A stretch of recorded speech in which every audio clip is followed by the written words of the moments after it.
O zlorabi zasavskih otrok, komentar dneva, Boštjan Pihler. Znano je, da otroci v predstavah ljudi najpogosteje simbolizirajo nedolžnost, odkritost, ljubkost, če hočete.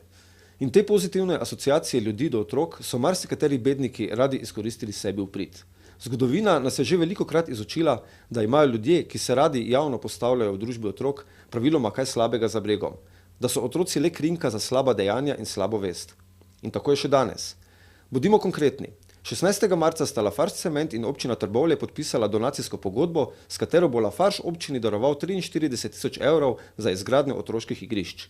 A tako torej, 43 000 evrov je vredno to, da po drugi strani občina Trbovlje od Lafargea ne zahteva ključnih podatkov o onesnaževanju okolja.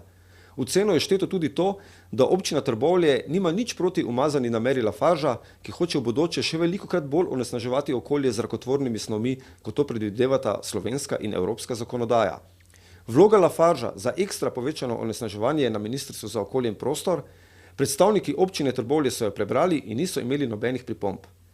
Tako se za manj kot polovico odstotka čistega letnega dobička Lafarge Cementa in za manj kot 1 evro po človeku žrtvuje zdravje prebivalcev Zasavja.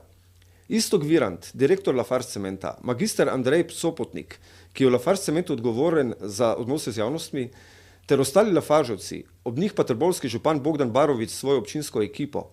Vsi ti ljudje vedo, da je Lafarge Cement po letu 2005 po uradnih podatkih za več kot 5-krat, torej za več kot 500% povečal emisije prahu, na katere so prilepljene rakotvorne težke kovine in organske spojine.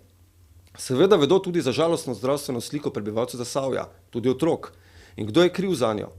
Kljub temu so se vsi ti odrasli ljudje pripravljeni pred vsemi nami skrajno neokusno sprenevedati. Podcenjujoč intelektualni potencial javnosti nas poskušajo podkupiti z raznimi donacijami za izboljšanje kakovosti življenja. Nizkotno, a toliko bolj osladno, hlinijo skrb za otroke in njihov razvoj. To je več kot žalostno. Lahko se le sprašujemo, kje so meje človeške pokvarjenosti. Za boljšo predstavo priporočamo ogled priložene PowerPoint predstavitve.